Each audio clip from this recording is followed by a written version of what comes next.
Story time audio ബുക്സിലേക്ക് എല്ലാവർക്കും സ്വാഗതം. K Sudhakaran എഴുതിയ നോവൽ നീ വരും നേരം. മോളിരിക്കെ, സൗഹൃദഭാവത്തിൽ ഡോക്ടർ ജമുന പറഞ്ഞു. ഡോക്ടറുടെ മേശയുടെ മുന്നിലുണ്ടായിരുന്ന കസേരയിൽ മഞ്ജരി മെല്ലെയിരുന്നു. അവളുടെ കണ്ണുകളിലെ ഭീതിയും വിളറിയ മുഖവും ഡോക്ടർ ശ്രദ്ധിച്ചു. മോളിത് ഫൈനൽ ഇയർ അല്ലേ? അവളുടെ മാനസികാവസ്ഥ സാധാരണ നിലയിലേക്ക് കൊണ്ടുവരാനായി ഡോക്ടർ ജമുന ലോഹ്യം ചോദിച്ചു. അതെ ആൻറ്റി, ഫൈനൽ BSc ഫിസിക്സിലെ അരുൺ ഗോപാലിനെ അറിയാമോ? അറിയാം. അരുൺ കോളേജിലെ പേരെടുത്ത പാട്ടുകാരനാണ്. ഇവിടുത്തെ പീഡിയാട്രീഷ്യൻ ഡോക്ടർ വേണുഗോപാലിൻ്റെ മോനാണ്. മഞ്ജരി ഒന്നും മിണ്ടിയില്ല. അവൾ ഡോക്ടർ ജമുനയുടെ മുഖത്തേക്ക് തന്നെ നോക്കിയിരുന്നു. 40 വയസ്സെങ്കിലും വരും ഡോക്ടർ ജമുനയ്ക്ക്.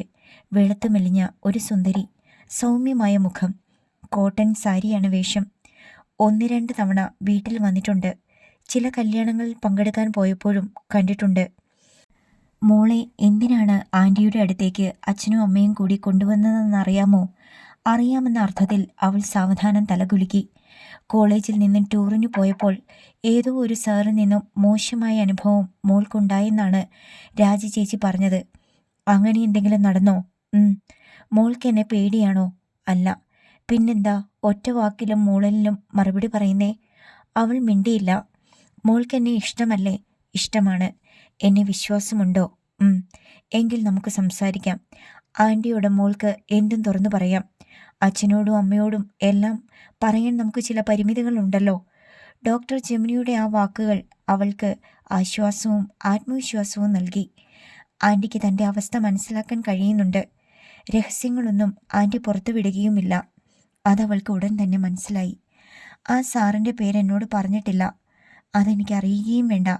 പക്ഷേ അന്ന് ആ ഹോട്ടൽ മുറിയിൽ വെച്ച് എന്താണ് സംഭവിച്ചത് എന്ന് മാത്രം മോൾ പറഞ്ഞാൽ മതി. അന്ന് രാവിലെ എനിക്ക് വയറിന് നല്ല സുഖം തോന്നിയില്ല ആൻറ്റി. 1-2 തവണ വോമിറ്റ് ചെയ്തു. അടുത്തുള്ള ഒരു ഹോസ്പിറ്റലിൽ ചെന്ന് ഡോക്ടറെ കണ്ടപ്പോൾ 2-3 തരത്തിലുള്ള ടാബ്ലറ്റ് തന്നു. അന്ന് റെസ്റ്റ് എടുക്കാനും പറഞ്ഞു. മഞ്ജരി പറഞ്ഞതെല്ലാം ശ്രദ്ധാപൂർവം ഡോക്ടർ ജമുന കേട്ടു. സംശയമുള്ള കാര്യങ്ങൾ ഇടയ്ക്ക് ചോദിച്ച് കാര്യങ്ങൾക്ക് വ്യക്തത വരുത്തി. ആ സാറ് തന്ന ടാബ്ലറ്റ് കഴിച്ച ശേഷമാണോ മയക്കം വന്നത്? അതെ. അതിൻ്റെ നിറമെന്തായിരുന്നു? ഓറഞ്ച് കളറായിരുന്നു. പിന്നെ ഒന്നും ഓർമ്മയില്ലേ? ഇല്ല. എപ്പോഴാ പിന്നെ ഉണർന്നത്? ഉച്ചയായി കാണും. അപ്പോൾ ഞാൻ കിടക്കുകയാണ്. വേറെ ആരും റൂമിലില്ലായിരുന്നു. ആ സാറ് മോളെ ഉപദ്രവിച്ചു എന്ന് എങ്ങനെയാണ് മനസ്സിലായത്? I was naked. ശരീരത്തിൽ ഉടുപ്പൊന്നും ഇല്ലായിരുന്നു. ഡോക്ടർ ജമുന മെല്ലെ തലകുലുക്കി. പിന്നെ തനിച്ചാണോ ഡ്രസ് ചെയ്തത്? ആ ഡ്രസ്സിൽ ബ്ലഡ് സ്റ്റെയിൻ വല്ലതും കണ്ടായിരുന്നോ? അതായത് രക്തത്തിൻ്റെ പാടുകൾ? ഇല്ല. കുളിച്ചപ്പോൾ നീറ്റലോ വേദനയോ ഫീൽ ചെയ്തോ? ബ്രസ്റ്റിൽ നല്ല നീറ്റലുണ്ടായിരുന്നു. കുറേ നേരം ബോധരഹിതയായിരുന്നു മോൾ. ആ സമയത്ത് എന്താണ് സംഭവിച്ചതെന്ന് മോൾക്കറിയില്ല. പക്ഷെ എന്തെങ്കിലും സംഭവിച്ചിട്ടുണ്ടോ എന്ന് നമുക്കറിയണ്ടേ? അറിയേണ്ടത് അത്യാവശ്യമാണ് മോളെ.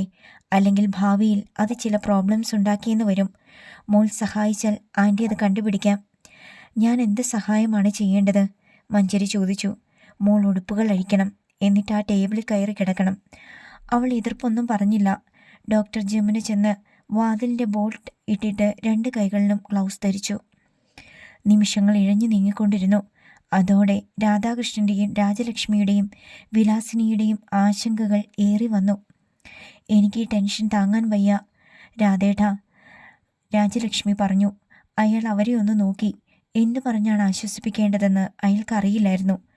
ഡോക്ടർ ജമുനയുടെ കൺസൾട്ടിംഗ് റൂമിൻ്റെ മുന്നിലുള്ള കസേരകളിൽ സ്ത്രീകളും അവരോടൊപ്പം വന്ന പുരുഷന്മാരും കാത്തിരിക്കുന്നുണ്ടായിരുന്നു. സ്ത്രീകളിൽ മിക്കവരും ഗർഭിണികളായിരുന്നു. അവരുടെ മുഖങ്ങളിൽ അക്ഷമയുണ്ടായിരുന്നു.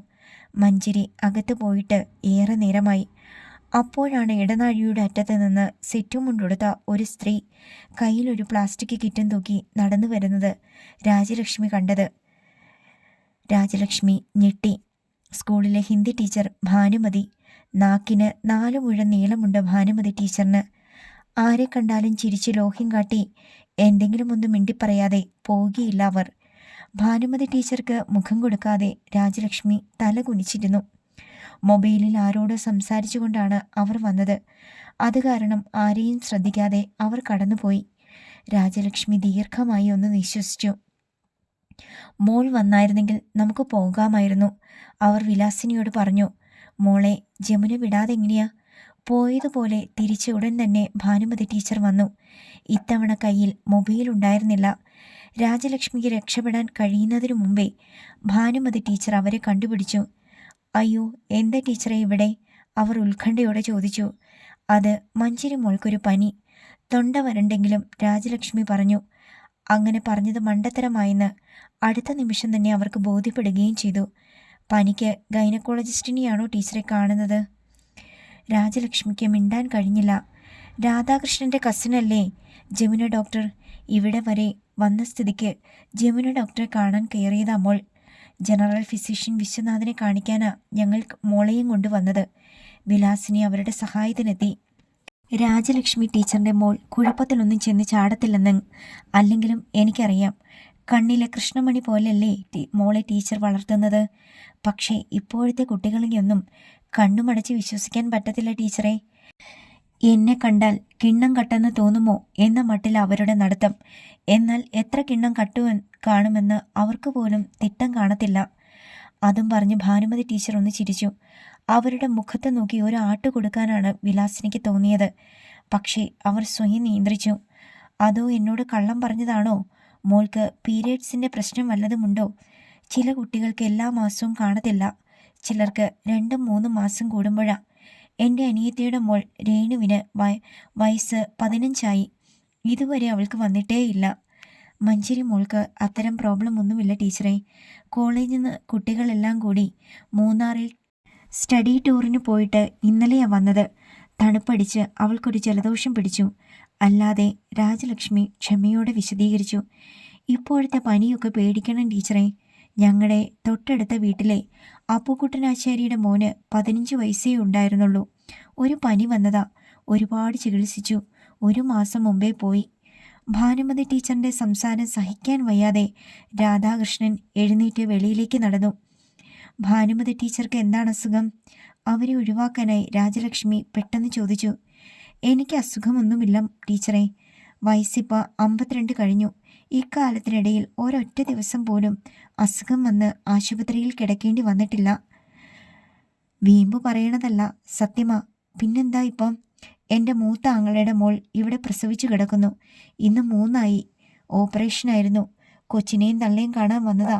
സംസാരിച്ച് നിന്ന് സമയം പോയതറിഞ്ഞില്ല. പോട്ടെ. ചിരിച്ചുകൊണ്ട് ഭാനുമതി ടീച്ചർ സ്ഥലം വിട്ടു. മഴ പെയ്തു തോർന്നതുപോലെയായിരുന്നു അത്. വിലാസിനി ദീർഘമായി ഒന്ന് നിശ്വസിച്ചു. ആ സ്ത്രീ പറഞ്ഞതൊക്കെ കേട്ടില്ലേ? നിങ്ങൾ എങ്ങനെ സഹിക്കുന്നു ഈ സാധനത്തിനെ? അവർ വെറുപ്പോടെ ചോദിച്ചു.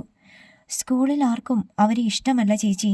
വല്ല നിവൃത്തിയും ഉണ്ടെങ്കിൽ ആരും ഇവരുടെ മുമ്പിൽ തലവെച്ച് കൊടുക്കത്തില്ല, രാജലക്ഷ്മി പറഞ്ഞു. അല്പനേരം കഴിഞ്ഞപ്പോൾ ഡോക്ടർ ജമുനയുടെ കൺസൾട്ടിംഗ് റൂമിൻ്റെ വാതിൽ തുറന്നു. മഞ്ജരി വെളിയിലേക്ക് ഇറങ്ങി വന്നു. ജമുന എന്തു പറഞ്ഞു മോളെ? ഉത്കണ്ഠയോടെ രാജലക്ഷ്മി പെട്ടെന്ന് എഴുന്നേറ്റു. അമ്മയോട് അങ്ങോട്ട് ചെല്ലാൻ ആൻറ്റി പറഞ്ഞു. രാജലക്ഷ്മി അപ്പോൾ വിലാസിനിയെ ഒന്ന് നോക്കി.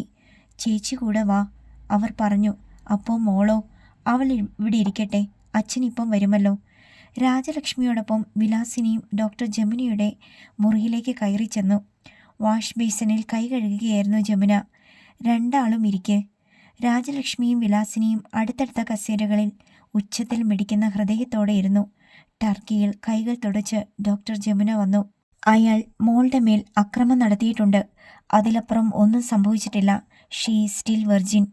മഞ്ജരി ഇപ്പോഴും കന്യകയാണ്. ആശ്വാസത്തോടെ രാജലക്ഷ്മിയുടെ കണ്ണുകൾ ഒന്ന് മിന്നി. വിലാസിനി മനസ്സിൽ ദൈവത്തിന് നന്ദി പറഞ്ഞു. ഡോക്ടർ ജമുന സ്വന്തം കസേരയിലിരുന്നു. പക്ഷേ വളരെ പ്രധാനപ്പെട്ട ഒരു കാര്യത്തിൽ തീരുമാനമെടുക്കേണ്ടതുണ്ട്. ഗുരുതരമായ ക്രിമിനൽ ഒഫൻസാണ് അയാളുടെ ഭാഗത്തു നിന്ന് ഉണ്ടായിട്ടുള്ളത്. വേണമെങ്കിൽ ജീവപര്യന്തം തടവ് വരെ കിട്ടാവുന്ന ഒരു കുറ്റം. അയ്യോ, പോലീസും കേസും കോടതിയും ലോകം മുഴുവൻ അറിയത്തില്ലേ ജമുനെ? നമ്മുടെ കുഞ്ഞിനെ അയാൾ? ഭീതിയോടെ വിലാസിനി ചോദിച്ചു. രാധാകൃഷ്ണൻ ചേട്ടനുമായി ആലോചിച്ചിട്ട് ഒരു തീരുമാനമെടുത്താൽ മതി.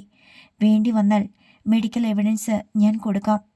മാനാഭിമാനമോർത്ത് നമ്മളിത് പുറത്തറിയിക്കത്തില്ലെന്ന് ഇങ്ങനെയുള്ളവന്മാർക്കറിയാം. നമ്മളെ പുച്ഛിച്ച് ഇവനൊക്കെ പിന്നെയും വിലസി നടക്കും, രോഷത്തോടെ ജമുന പറഞ്ഞു. സന്ദർഭം ബുദ്ധിപൂർവ്വം കൈകാര്യം ചെയ്യുന്നതാണ് ഭംഗിയെന്ന് രാജലക്ഷ്മിക്ക് തോന്നി. എന്തായാലും രാധേട്ടനുമായി ഞങ്ങളൊന്ന് ആലോചിക്കട്ടെ. ഞാൻ വിളിക്കാൻ ജമുനെ.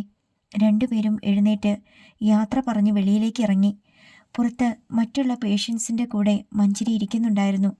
രാധാകൃഷ്ണനെ കാണാനില്ല. അമ്മയെയും വലിയമ്മയെയും കണ്ട് അവൾ എഴുന്നേറ്റു. അച്ഛനെവിടെ? രാജലക്ഷ്മി തിരക്കി. ഞാൻ കണ്ടില്ലമ്മേ, മഞ്ജരി പറഞ്ഞു. വാ പോകാം. മൊബൈലിലെടുത്ത് രാധാകൃഷ്ണനെ വിളിച്ചുകൊണ്ട് രാജലക്ഷ്മി മെല്ലെ നടന്നു. വിലാസിനിയും പിന്നാലെ ചെന്നു. എന്താ രാജി? കോൾ എടുത്ത രാധാകൃഷ്ണൻ ചോദിച്ചു. രാധേട്ടൻ എവിടെയാ? ഞാൻ കാറിനടുത്തുണ്ട്. പോർച്ചിലേക്ക് വന്നു. നില്ല്. ശരി. ജമുന എന്തു പറഞ്ഞു? മോൾക്കൊരു കുഴപ്പവും സംഭവിച്ചിട്ടില്ല രാധേട്ടാ. ദൈവം അവളെ കാത്തു. ശരി, വേഗം വാ. അവർ പോർച്ചിൽ ചെന്നപ്പോഴേക്ക് രാധാകൃഷ്ണൻ കാർ കൊണ്ടുവന്നു. അയാളോടൊപ്പം ഫ്രണ്ട് സീറ്റിലാണ് രാജലക്ഷ്മി ഇരുന്നത്. വിലാസിനെയും മഞ്ജരിയും പിൻസീറ്റിലും.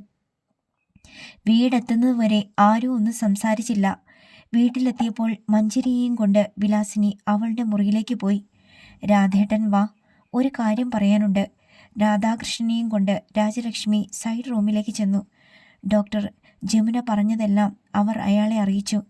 ഇപ്പോഴാ സമാധാനമായത്. എന്നാലും എൻ്റെ കുഞ്ഞിനെ ആ തെമ്മാടി, അവനെ ഞാൻ... അറിയാതെ രാധാകൃഷ്ണൻ പല്ലുകൾ ഞെരിച്ചു. ജമുന ഒരു കാര്യം കൂടി ചോദിച്ചു.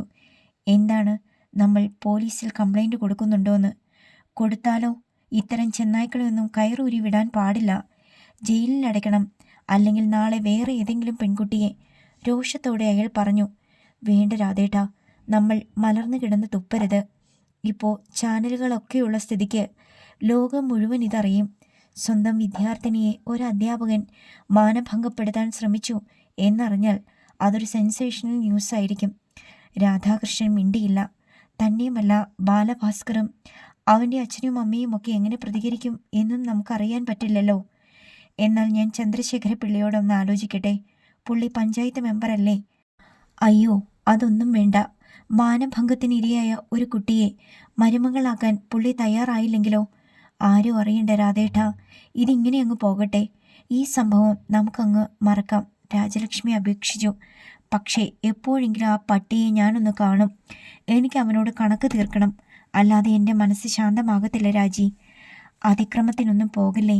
വാദി അവസാനം പ്രതിയാകും. അടുത്ത മാസം അവളുടെ ക്ലാസ് തീരും. പിന്നെ എക്സാമാ വരുന്നേ. റാങ്ക് മേടിക്കേണ്ട കുട്ടിയാ. അവളുടെ മനസ്സ് പതറിപ്പോകാൻ നമ്മളായിട്ട് കാരണമുണ്ടാക്കല്ലേ. രാജലക്ഷ്മി ഒന്ന് നോക്കിയതല്ലാതെ രാധാകൃഷ്ണൻ മറുപടിയൊന്നും പറഞ്ഞില്ല. കണ്ണിൽ കൊള്ളാനുള്ളത് പുരുകത്ത് കൊണ്ടുപോയെന്ന് വിചാരിച്ച് നമുക്ക് ആശ്വസിക്കാം. അതാ നല്ലത്, രാജലക്ഷ്മി പറഞ്ഞു. അവർ പറഞ്ഞതിലും കാര്യമുണ്ടെന്ന് അയാൾക്ക് തോന്നി. പക്ഷേ എന്തെങ്കിലും അവന് തക്കത്തിൽ കയ്യിൽ കിട്ടിയാൽ ഒരടിയെങ്കിലും അടിക്കണം. ഞാനിന്ന് ടൗണിൽ പോയിട്ട് വരാം. രാധാകൃഷ്ണൻ കാറുമെടുത്ത് പുറത്തേക്ക് പോയി. മഞ്ജരിയുടെ മുറിയിലേക്ക് രാജലക്ഷ്മി ചെന്നു. വിലാസിനിയുടെ മടിയിൽ തലവെച്ച് കിടക്കുകയായിരുന്നു അവൾ. ജമുനയെ കാണാൻ പോയത് നന്നായി രാജി. ഒന്നും സംഭവിച്ചിട്ടില്ലെന്ന് അവൾ പറഞ്ഞപ്പോഴാ മോൾക്ക് സമാധാനമായത്, വിലാസിനി പറഞ്ഞു. രാജലക്ഷ്മി കസേര നീക്കിയിട്ട് അവരുടെ അടുത്തിരുന്നു. നിന്റെ ക്ലാസ്സിലുള്ള ആരെങ്കിലും ഈ സംഭവം അറിഞ്ഞിട്ടുണ്ടോ മോളെ? അവർ ചോദിച്ചു. ഇല്ലമ്മേ, ദീപ്തി ഒഴിച്ച് ആർക്കും ഒന്നും അറിയില്ല. ദീപ്തി നിന്റെ കൂട്ടുകാരിയല്ലേ? അവൾ ഇതൊന്നും ആരോടും പറയത്തില്ല. ആരും ഒന്നും അറിയരുതെന്ന് അവളെ കാണുമ്പോൾ മോൾ പറയണം, വിലാസിനി ഓർമ്മിപ്പിച്ചു. ഒറ്റയ്ക്ക് മോൾ അയാളുടെ അടുത്തേക്ക് പോവരുത്. കഴിയുന്നതും ഒഴിഞ്ഞു നടക്കണം. ജയമോഹൻ സാറിൻ്റെ കാര്യമാണ് അമ്മ പറയുന്നതെന്ന് അവൾക്ക് മനസ്സിലായി. ഇനി എത്ര നാൾ ക്ലാസ്സുണ്ട്? 1 മാസം. അത്രയും ദിവസം എങ്ങനെയെങ്കിലും തള്ളി നീക്കണം. കഴിഞ്ഞതൊന്നും മോൾ ഓർക്കണ്ട. പഠിത്തത്തിൽ മാത്രം ശ്രദ്ധിക്കണം. ബാലഭാസ്കറിനോട് പോലും ഒന്നും പറയരുത്. മഞ്ജരി മിണ്ടിയില്ല. നിസ്സാരമായ കാര്യം മതി ചില ആണുങ്ങൾക്ക് സംശയമുണ്ടാകാൻ. ബാലു അത്തരക്കാരനല്ലെന്നും എനിക്കറിയാം. എന്നാലും നമ്മൾ എന്തിനാ മോളെ റിസ്ക് എടുക്കുന്നേ? നിസ്സഹായതയോടെ അവൾ അമ്മയെ നോക്കി. ചെറിയമ്മയുടെ ഇളയ മകൾ സിന്ധുവിൻ്റെ കല്യാണത്തിന് പങ്കെടുക്കാൻ ഗുരുവായൂർ പോയിട്ട് പിറ്റേന്ന് തൃശ്ശൂരെത്തി വടക്കനാഥനെയും തൊഴുതിട്ട് ഉച്ചയായപ്പോഴാണ് വിജയകുമാരി വീട്ടിലെത്തിയത്. അമ്മ വരാൻ കാത്തിരിക്കുകയായിരുന്നു ദീപ്തി. ടൂർ കഴിഞ്ഞ് അവൾ തിരിച്ചെത്തും മുൻപേ വിജയകുമാരി ഗുരുവായൂർക്ക് പോയി കഴിഞ്ഞിരുന്നു. വിജയകുമാരി കുളിച്ച് വസ്ത്രം മാറി ചോറുണ്ട് വിശ്രമിക്കാനായി തളത്തിലെ ആട്ടുകട്ടിലിൽ വന്ന് ഇരുന്നപ്പോഴാണ് ടൂർ പോയ വിശേഷങ്ങൾ പറയാൻ ദീപ്തി അടുത്തേക്ക് ചെന്നത്. അവൾ അമ്മയോടൊപ്പം ആട്ടുകട്ടിലിരുന്നു. അമ്മേ, ഞങ്ങൾ ടൂർ പോയപ്പോൾ ഒരു ഭയങ്കര സംഭവം നടന്നു. ആമുഖമായി അവൾ പറഞ്ഞു. എന്ത് സംഭവം? ഞങ്ങൾ ആരുമില്ലാതിരുന്ന നേരത്ത് ഹോട്ടൽ റൂമിൽ വെച്ച് മഞ്ചരിയെ ജയമോഹൻ സർ. ആശ്ചര്യത്തോടെ വിജയകുമാരി അവളുടെ മുഖത്തേക്ക് നോക്കി. സത്യമാണോ മോളെ നീ പറയുന്നേ? അതെ അമ്മേ. ഞാൻ അമ്മയോട് നുണ പറയുമോ? നിങ്ങളെല്ലാവരും അന്നേരം എവിടെയായിരുന്നു? നടന്ന സംഭവങ്ങൾ പൊടിപ്പും തൊങ്ങലും ചേർത്ത് വിജയകുമാരിയോട് അവൾ പറഞ്ഞു. അവർ അത്ഭുത ശബ്ദയായിരുന്നു. ഞാൻ മാത്രമേ ഇക്കാര്യം അറിഞ്ഞിട്ടുള്ളമ്മേ. കാരണം ഞങ്ങൾ രണ്ടുപേരും ഒരേ റൂമിലായിരുന്നു. വേറെ ആരും അങ്ങോട്ട് വന്നില്ല. ആരോടും നീ പറഞ്ഞില്ലേ ഇക്കാര്യം? ഇല്ലമ്മേ, പറയണ്ടാന്ന് അവൾ. ശുദ്ധ മണ്ടത്തരമാ മോളെ നീ കാണിച്ചേ. സംഭവം അറിഞ്ഞപ്പോൾ തന്നെ നീ സകലരെയും വിളിച്ചുകൂട്ടി കാര്യം അറിയിക്കണമായിരുന്നു. ഞങ്ങളുടെ സ്വന്തം സാറല്ലേ അമ്മേ പുള്ളി. ഞാനായിട്ട് എങ്ങനെ പുള്ളിയെ നാറ്റിക്കും? അതുകൊണ്ടാ. അവൾക്ക് എങ്ങനെയൊന്ന് സംഭവിച്ചെന്നറിഞ്ഞാൽ മാനാഭിമാനമുള്ള ആരെങ്കിലും പിന്നെ അവളെ കല്യാണം കഴിക്കാൻ വരുമോ? അമ്മയുടെ ചോദ്യത്തിനു മുമ്പിൽ ദീപ്തി പകച്ചു നിന്നു. അങ്ങനെയൊരു സാധ്യതയെക്കുറിച്ച് അവൾ ഓർത്തതേയില്ലായിരുന്നു. അത് സാരമില്ലമ്മേ, ഇനിയും സമയമുണ്ടല്ലോ, അവൾ വിജയകുമാരിയെ ആശ്വസിപ്പിച്ചു. ആറിയ കഞ്ഞി പഴങ്കഞ്ഞിയ മോളെ. പറയുകയാണെങ്കിൽ അന്നേരം ആ സ്പോട്ടിൽ വെച്ച് എല്ലാരെയും വിളിച്ചു വരുത്തി പറയണമായിരുന്നു. ഇനിയിപ്പം ഇക്കാര്യം ആരോടെങ്കിലും പറഞ്ഞാൽ തന്നെ അതിന് വലിയ ഇമ്പോർട്ടൻസ് ഒന്നും കിട്ടത്തില്ല. അല്ലെങ്കിൽ അവളെയും കൊണ്ട് പോലീസിൽ പരാതി കൊടുപ്പിക്കണം. അതിനൊന്നും അവൾ തയ്യാറാകുമെന്ന് തോന്നുന്നില്ല. നാണക്കേടാകത്തില്ലേ ആരെങ്കിലുമൊക്കെ അറിഞ്ഞാൽ? അമ്മയും മകളും ചിന്താധീനരായിരുന്നു. ഇത് വല്ലതും ബാലുവിൻ്റെ വീട്ടിൽ അറിഞ്ഞാൽ പിന്നെ കല്യാണാലോചന അതോടെ നിൽക്കും. പെട്ടെന്ന് വിജയകുമാരി പറഞ്ഞു. ആര് ചെന്ന് പറയും? നീയല്ലേ എല്ലാം അറിഞ്ഞത്. നീ ചെന്ന് ബാലുവിന് ഒരു സൂചന കൊടുത്താൽ മതി. അവനൊപ്പം അവളോട് ചോദിക്കും. അവൾക്ക് നടന്ന കാര്യങ്ങൾ നിഷേധിക്കാൻ പറ്റത്തില്ലല്ലോ. ദീപ്തി മെല്ലെ തലകുലുക്കി. വിജയകുമാരി ഉച്ചമയക്കത്തിന് കിടന്നപ്പോൾ ദീപ്തി അവളുടെ മുറിയിലേക്ക് പോയി. യാത്ര കഴിഞ്ഞു വന്നതിൻ്റെ ക്ഷീണം തീർക്കാൻ ഇന്ന് ക്ലാസ്സില്ല. നാളെ എല്ലാവരും കോളേജിൽ വരൂ. ഹോട്ടലിൽ വെച്ച് നടന്ന സംഭവത്തെക്കുറിച്ച് മഞ്ജരി വീട്ടിൽ പറഞ്ഞു കാണുമോ? അതോ പേടിച്ച് മിണ്ടാതിരിക്കുമോ? അവൾ മൊബൈൽ എടുത്ത് മഞ്ജരിയെ വിളിച്ചു. ഉടൻ തന്നെ കോൾ കിട്ടി. മഞ്ജരി, നീ വീട്ടിലാണോ? അതെ. നിന്റെ പനിയൊക്കെ മാറിയോ? മറ്റേ കാര്യം നീ വീട്ടിൽ പറഞ്ഞോ? ഏത് കാര്യം? ജയമോഹൻ സാർ നിന്നെ വന്നപ്പോൾ തന്നെ പറഞ്ഞടി. പറയണ്ടെന്നൊക്കെ ആദ്യം ഞാൻ വിചാരിച്ചതാ. അറിയുമ്പോൾ അവർ വിഷമിക്കുമെന്ന് പേടിച്ച്. പക്ഷേ പറയേണ്ടി വന്നു. എന്നിട്ട് അച്ഛനും അമ്മയും എന്തു പറഞ്ഞു? ഉത്കണ്ഠയോടെ ദീപ്തി ചോദിച്ചു. അവരെന്നെ ഹോസ്പിറ്റലിൽ കൊണ്ടുപോയി ജമുന ആൻറ്റിയെ കൊണ്ട് എക്സാമിൻ ചെയ്തു. അപ്പോഴാ മനസ്സിലായി പേടിച്ച പോലെ ഒന്നും സംഭവിച്ചിട്ടില്ലെന്ന്. അതെയോ? ദീപ്തിയിൽ നിരാശയായി. എനിക്കും ഇപ്പോൾ സമാധാനമായിടി. ഞാൻ വല്ലാതെ പേടിച്ചു പോയായിരുന്നു, മഞ്ജരി പറഞ്ഞു. അപ്പോൾ സാറിനെതിരെ കംപ്ലൈൻറ്റ് കൊടുക്കുന്നില്ലയോ? അയ്യോ ഇല്ല. ആരെങ്കിലും അറിഞ്ഞാൽ മോശമല്ലേ? നീ ഇക്കാര്യം ആരോടും പറയല്ലേ പ്ലീസ്. കോളേജിൽ അറിഞ്ഞാൽ പിന്നെ അതോടെ എൻ്റെ പഠിത്തം അവസാനിക്കും. എൻ്റെ മോളെ, നിനക്കെന്നെ ഇത്ര വിശ്വാസമേ ഉള്ളോ? ഞാനൊരു കുഞ്ഞിനോട് പോലും പറയത്തില്ല. ശരി, ഞാൻ കാണാമെടി. മഞ്ജരി കോൾ കട്ട് ചെയ്തു. പിറ്റേന്ന് രാവിലെ പതിവ് സമയത്ത് തന്നെ അവൾ കോളേജിൽ പോകാൻ തയ്യാറായി. വിലാസിനി അവളുടെ ടിഫിൻ ബോക്സ് എടുത്ത് ബാഗിൽ വെച്ച് കൊടുത്തു. രാജലക്ഷ്മി അവളുടെ നെറ്റിയിൽ പൊട്ട് തൊട്ട് കൊടുത്തു.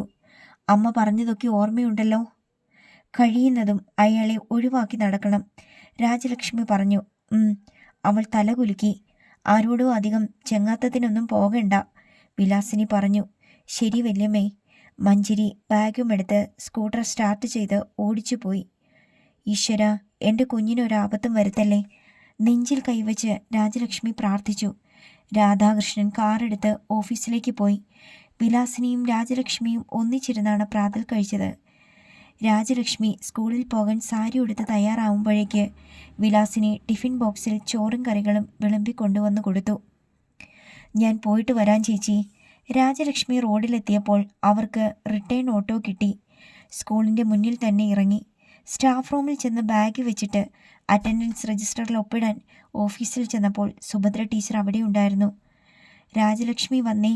സുഭദ്ര ടീച്ചറിൻ്റെ പിന്നാലെ അവർ പ്രിൻസിപ്പാളിൻ്റെ റൂമിലേക്ക് ചെന്നു. മഞ്ജരി മോളുടെ സ്റ്റഡി ടൂറൊക്കെ എങ്ങനെയുണ്ടായിരുന്നു? രാജലക്ഷ്മി ഒന്ന് പരിങ്ങി. നന്നായിരുന്നു ടീച്ചറെ. തിരിച്ചു വന്നപ്പോൾ അവൾക്ക് നല്ല ക്ഷീണമുണ്ടായിരുന്നു. ഇന്നലെ ക്ലാസ്സിലായിരുന്നു, അതുകൊണ്ട് റെസ്റ്റ് എടുക്കാൻ പറ്റി. മോൾക്ക് എന്തെങ്കിലും പ്രോബ്ലം ഉണ്ടോ രാജലക്ഷ്മി? പെട്ടെന്ന് സുഭദ്ര ടീച്ചർ ചോദിച്ചു. ഇല്ല, എന്താ ചോദിച്ചേ?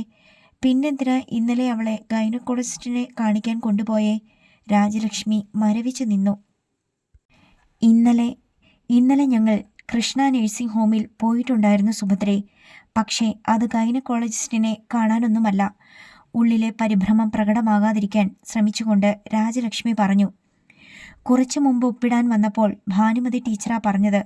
ഞാൻ അന്നേരം ആലോചിക്കുകയും ചെയ്തു, അതിൻ്റെ ഒന്നും ആവശ്യം കാണത്തില്ലല്ലോ എന്ന്. സുഭദ്ര ടീച്ചർ പറഞ്ഞത് കേട്ട് വിളറിപ്പോയ ചിരിയോടെ രാജലക്ഷ്മി നിന്നു. ഭാനുമതി ടീച്ചർ അതിരാവിലെ വന്ന് കൃത്യനിർവഹണം നടത്തിയിരിക്കുന്നു. അവരുടെ വൃത്തികെട്ട മനസ്സിന് സന്തോഷം കിട്ടിക്കാണും. ടൂർ കഴിഞ്ഞു വന്നപ്പോൾ മോൾക്ക് നല്ല ടെമ്പറേച്ചർ. പോയ വഴിക്ക് പല ഹോട്ടലിൽ നിന്നായിരുന്നല്ലോ ഭക്ഷണം കഴിച്ചേ. വയറിന് പിടിക്കാതെ ഛർദ്ദിക്കുകയും ചെയ്തു. അതിന് ജനറൽ ഫിസിഷ്യൻ വിശ്വനാഥൻ ഡോക്ടറെ കാണാൻ പോയേ. കൂട്ടത്തിൽ ജമുനയെയും കണ്ടു. ഓ, രാധാകൃഷ്ണൻ സാറിൻ്റെ ബന്ധുവാണല്ലോ ഡോക്ടർ ജമുന. നല്ല പേരുള്ള ഗൈനക്കോളജിസ്റ്റാ ജമുന. രാജലക്ഷ്മിക്ക് ആശ്വാസമായി. സുഭദ്രയുടെ മനസ്സിൽ എന്തെങ്കിലും തെറ്റിദ്ധാരണയുണ്ടെങ്കിൽ അത് മാറിക്കാണും. അല്ലെങ്കിൽ തന്നെ സുഭദ്ര അത്തരത്തിലൊന്നും ചിന്തിക്കുകയില്ല. നല്ല തറവാടിത്തമുള്ള സ്ത്രീയാണ്. ഇപ്പോഴത്തെ ഹോട്ടൽ ഭക്ഷണമൊന്നും വിശ്വസിച്ച് കഴിക്കാൻ പറ്റത്തില്ല രാജി. 2-3 ദിവസം യാത്ര ചെയ്യേണ്ടി വരുമ്പോൾ വേറെ നിവൃത്തിയില്ലല്ലോ. ദഹനക്കേടാണെന്ന ഡോക്ടർ പറഞ്ഞത്. കഴിക്കാൻ ടാബ്ലറ്റ് തന്നു. എന്തായാലും ഇന്ന് രാവിലെ അവൾ കോളേജിൽ പോയി. ഒരൊറ്റ ക്ലാസ് മിസ്സായാൽ പിന്നെ അവൾക്ക് സങ്കടം. രാജലക്ഷ്മി പറഞ്ഞു. അങ്ങനെ മിടുക്കി കുട്ടികൾ എപ്പോഴും ടോപ്പിൽ വരണമെന്ന അവരുടെ ആഗ്രഹം. അതിനുവേണ്ടി ഹാർഡ് വർക്ക് ചെയ്യാനും അവർക്ക് മടിയില്ല. മഞ്ജരി മോൾക്ക് റാങ്ക് കിട്ടുമെന്ന് ബാലു പറയുന്നേ. പക്ഷേ എനിക്ക് അങ്ങനെയുള്ള പ്രതീക്ഷയൊന്നുമില്ല രാജി. നല്ല നിലയിൽ പാസ്സായാൽ മതി. MSc കഴിഞ്ഞ് റിസർച്ച് ചെയ്യണമെന്ന അവളുടെ മോഹം. അതിനെന്താ, കല്യാണം കഴിഞ്ഞാൽ റിസർച്ച് ചെയ്യാമല്ലോ. ബാലു അതിനെതിരെ നിൽക്കത്തില്ല രാജി. PhD എടുത്തിട്ട് അവൾക്ക് കോളേജിൽ ലെക്ചറായിട്ട് കയറാമല്ലോ, സുഭദ്ര പറഞ്ഞു. ടീച്ചിങ് അവൾക്കിഷ്ടമാ. ഇന്നലെ ഗായത്രി മോൾ വിളിച്ചിട്ടുണ്ടായിരുന്നു. ബാലുവിൻ്റെ കാര്യത്തിൽ മഞ്ജരിയുടെ അച്ഛനോടും അമ്മയോടുമൊക്കെ സംസാരിച്ചു എന്ന് അവൾ ചോദിച്ചു. അവൾക്കങ്ങ് ധൃതിയാ രാജി. ഞാൻ പറഞ്ഞു, ഔദ്യോഗികമായി സംസാരിച്ചു പറഞ്ഞ് ഉറപ്പിച്ചിട്ടില്ലെങ്കിലും ഞങ്ങളത് തീരുമാനിച്ചു കഴിഞ്ഞെന്ന് സുഭദ്ര ചിരിയോടെ പറഞ്ഞു. ഇക്കാര്യത്തിൽ ഒരു മാറ്റവുമില്ല സുഭദ്രേ. മഞ്ജരി മോൾ ബാലുവിനുള്ളതാ. ഞാൻ സ്റ്റാഫ് റൂമിലേക്ക് ചെല്ലട്ടെ. ഫസ്റ്റ് പീരീഡ് എനിക്ക് ക്ലാസ് ഉണ്ട്. എന്നാൽ രാജി ചെല്ല്. ആശ്വാസത്തോടെയാണ് രാജലക്ഷ്മി പ്രിൻസിപ്പലിൻ്റെ മുറിയിൽ നിന്ന് ഇറങ്ങിയത്. വരാന്തയിലൂടെ സ്റ്റാഫ് റൂമിലേക്ക് നടക്കുമ്പോൾ എതിരെ ഭാനുമതി ടീച്ചർ വരുന്നത് അവർ കണ്ടു. പിടിച്ചു നിർത്തി 2 വർത്തമാനം പറഞ്ഞാലോ എന്ന് പെട്ടെന്ന് രാജലക്ഷ്മിക്ക് തോന്നി. ഛേ, വേണ്ട, അത് തൻ്റെ സംസ്കാരത്തിന് ചേർന്നതല്ല. തന്നെയുമല്ല, ഒരു സംസാരം ഉണ്ടായാൽ അത് സ്കൂൾ മുഴുവൻ അറിയും. പിന്നെ അതൊരു സംസാര വിഷയമാകും. തന്നെയുമല്ല, ഭാനുമതി ടീച്ചറെ പിണക്കുന്നതും ബുദ്ധിയല്ല. പരദൂഷണത്തിൽ ബിരുദമെടുത്തവരാണ് അവർ. രാജലക്ഷ്മിയെ കണ്ട് ഭാനുമതി ടീച്ചർ വെളുക്കെ ഒന്ന് ചിരിച്ചു. മോൾക്ക് കുഴപ്പമൊന്നുമില്ലല്ലോ ടീച്ചറെ, അവർ ചോദിച്ചു. ഇല്ല, എന്നാലും ഒരു ശ്രദ്ധ വേണം ടീച്ചറെ. നടക്കാൻ പാടില്ലാത്തത് പലതും ഇപ്പോൾ സ്കൂളിൽ പോലും നടക്കുന്നുണ്ട്. അപ്പോൾ പിന്നെ കോളേജിലെ കാര്യം പറയണോ? ശരി ടീച്ചറെ. ഭാനുമതി ടീച്ചറെ കൊണ്ട് അധികം വിഷമമിപ്പിക്കാതെ രാജലക്ഷ്മി വേഗം നടന്നു. സ്റ്റാഫ് റൂമിൽ ചെന്നപ്പോൾ ശ്രീലത ടീച്ചറും ബിൻസി ടീച്ചറും പ്രഭാവതി ടീച്ചറും എന്തോ സംസാരിച്ചു കൊണ്ടിരിക്കുന്നു. രാജലക്ഷ്മിയെ കണ്ടത് പെട്ടെന്ന് സംസാരം നിന്നു. പ്രഭാവതി ടീച്ചർ എഴുന്നേറ്റ് രാജലക്ഷ്മിയുടെ അടുത്തേക്ക് വന്നു. എന്താ ടീച്ചറെ, മോൾക്ക് എന്തെങ്കിലും പ്രോബ്ലം ഉണ്ടോ? പ്രഭാവതി ടീച്ചറിൻ്റെ നേരിട്ടുള്ള ചോദ്യം കേട്ട് രാജലക്ഷ്മി ഒന്ന് ഞെട്ടി. എന്താ ടീച്ചർ അങ്ങനെ ചോദിച്ചേ? അല്ല, ഇപ്പോഴത്തെ കുട്ടികൾക്ക് റെഗുലറായി പീരിയഡ്സ് വരത്തില്ല. അതിനു വേണ്ടിയാണോ മോളെ ഗൈനക്കോളജിസ്റ്റിനെ കാണിക്കാൻ കൊണ്ടുപോയതെന്നറിയാനാ. തികട്ടി വന്ന കോപം രാജലക്ഷ്മി പെട്ടെന്ന് വിഴുങ്ങി. ഏയ്, അങ്ങനെയുള്ള പ്രോബ്ലം ഒന്നും എൻ്റെ മോൾക്കില്ല. 2 ദിവസം മുമ്പ് സ്റ്റഡി ടൂർ ഉണ്ടായിരുന്നു. പനിയുമായിട്ടാ തിരിച്ചു വന്നേ. അതിനാ ഹോസ്പിറ്റലിൽ പോയേ. ക്ഷമയോടെ അവർ വിശദീകരിച്ചു.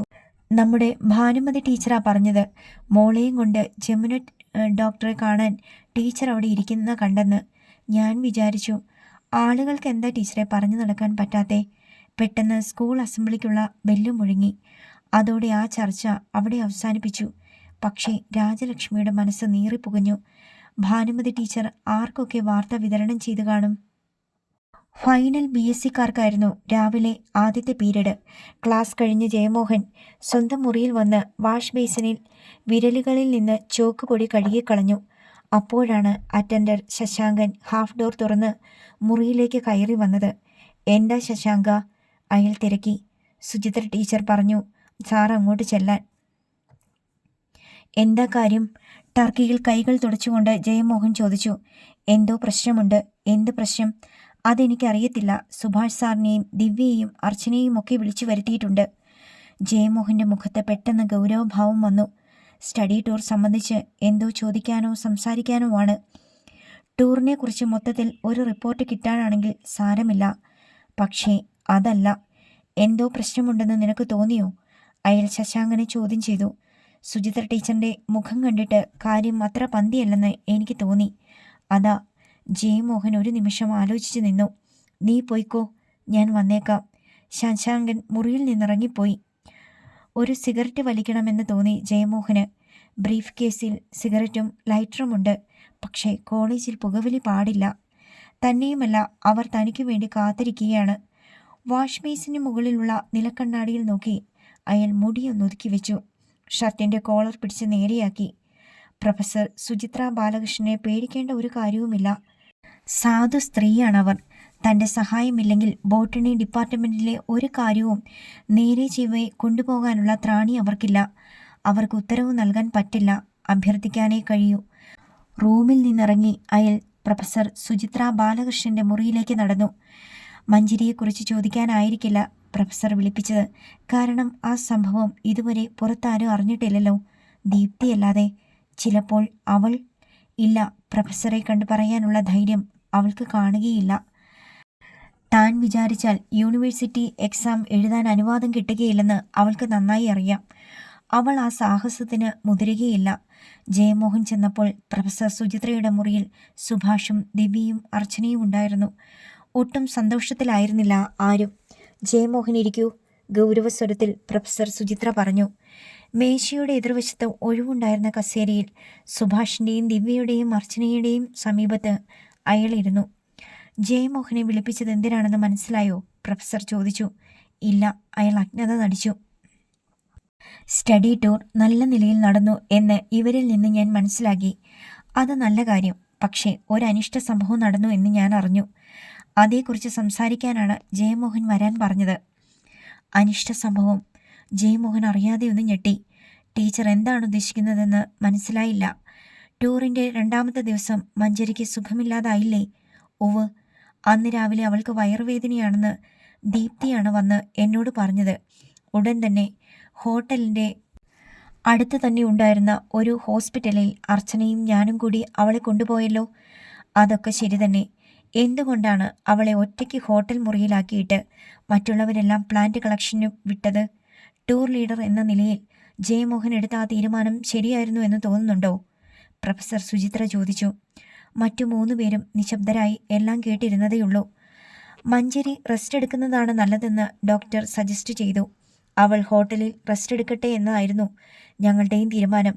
പക്ഷേ അവളെ ഒറ്റയ്ക്കാക്കുന്നത് ശരിയല്ലെന്ന് അർച്ചന അപ്പോൾ പറഞ്ഞു. അതെ, അർച്ചനയാണ് അങ്ങനെ പറഞ്ഞത്. സുഭാഷ് അപ്പോൾ ആദ്യമായി സംസാരിച്ചു.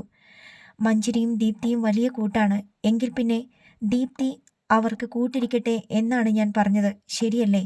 അയാൾ അർച്ചനയെ നോക്കി. ശരിയാണ്, അർച്ചന തലകുലുക്കി. പക്ഷേ ദീപ്തി തയ്യാറല്ലായിരുന്നു. അവൾ അതിന് സമ്മതിച്ചില്ല.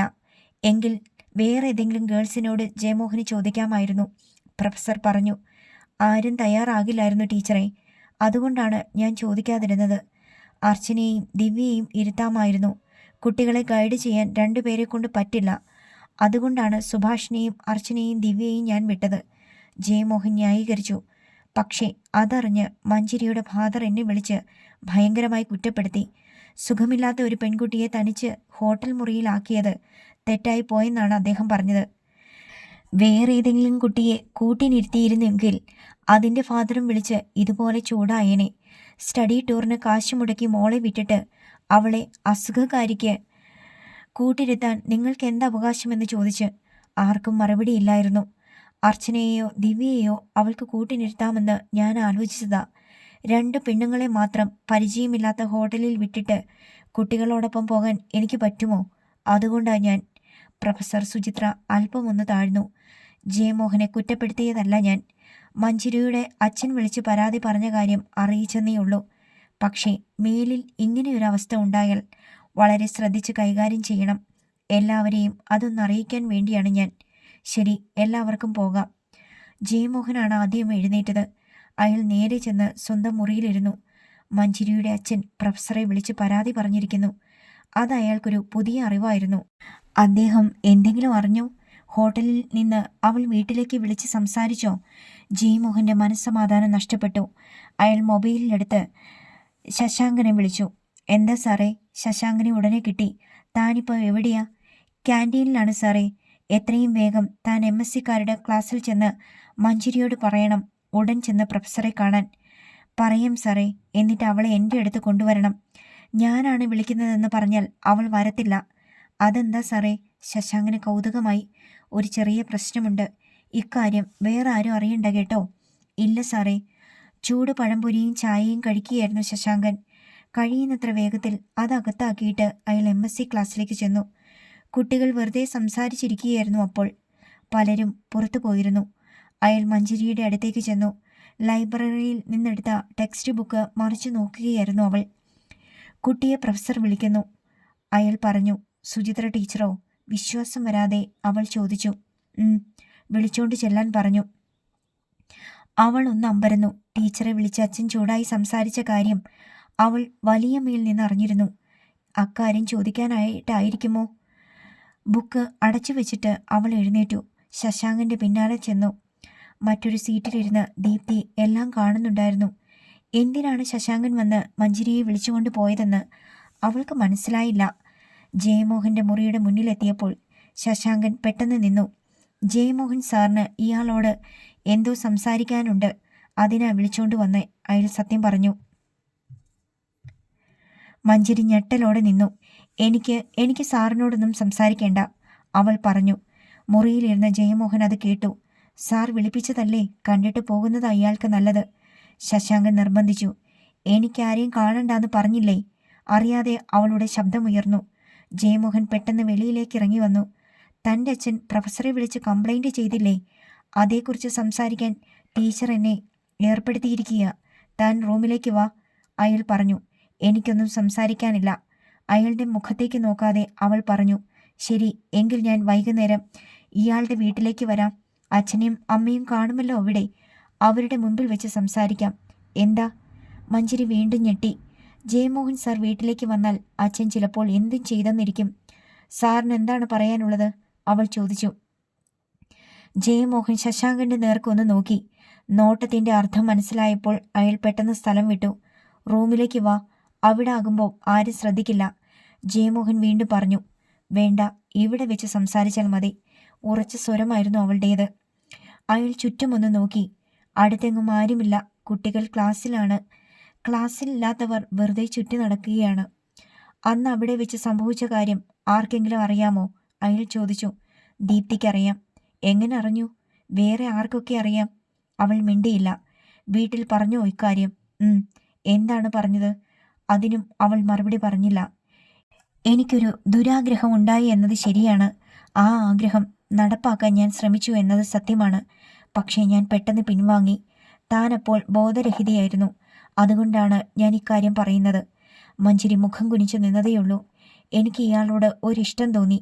അതുകൊണ്ടാണ് അനുകൂലമായ ഒരവസരം കിട്ടിയപ്പോൾ പക്ഷേ എനിക്കിപ്പോൾ കുറ്റബോധമില്ല. കാരണം തനിക്ക് ഞാനൊരു ദ്രോഹവും ചെയ്തിട്ടില്ലല്ലോ. ജമുനി ആൻറ്റി പറഞ്ഞത് അപ്പോൾ സത്യം തന്നെയാണ്. അന്ന് അങ്ങനെയൊരു തെറ്റ് എൻ്റെ ഭാഗത്തു നിന്ന് സംഭവിച്ചു. അതിലെനിക്ക് ഖേദമുണ്ട്. ഞാൻ തന്നോട് ക്ഷമ ചോദിക്കുന്നു. ഇക്കാര്യത്തിൽ ഇനിയൊരു പരാതി ഉയരാതിരിക്കുന്നതാണ് നമുക്ക് രണ്ടുപേർക്ക് നല്ലത്. മറന്നേക്കുക. ഇനി എൻ്റെ ഭാഗത്തു നിന്ന് തനിക്കൊരു ശല്യവും ഉണ്ടാവത്തില്ല. അയാൾ മുഖമുയർത്തിയൊന്ന് നോക്കി. താൻ സമർത്ഥയായ ഒരു കുട്ടിയാണ്.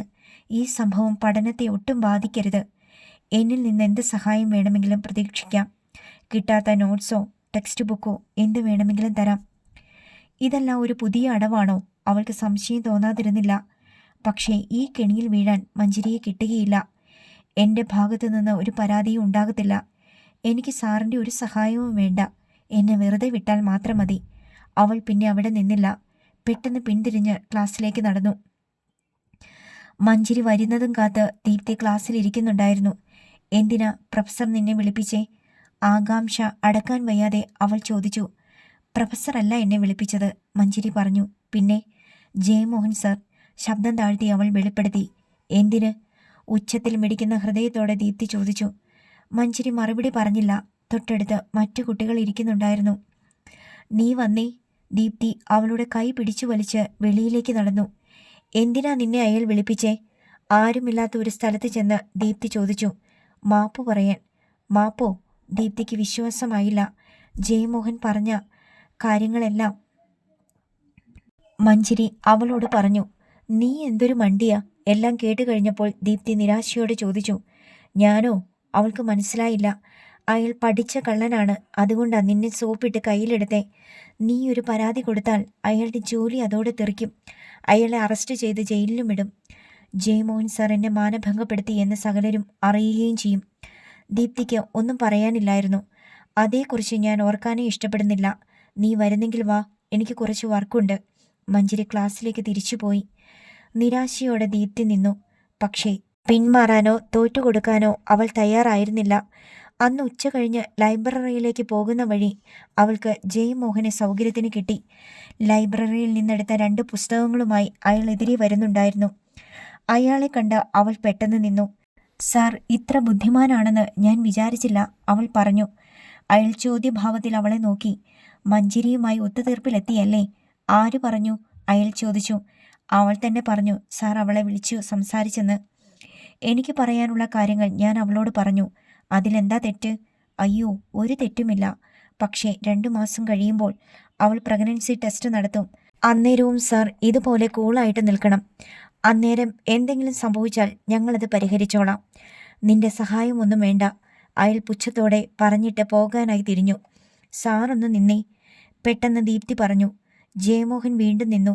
ഇതുവരെ സംഭവം അധികമാരും അറിഞ്ഞിട്ടില്ല. പക്ഷേ പലർക്കും സംശയമുണ്ട്.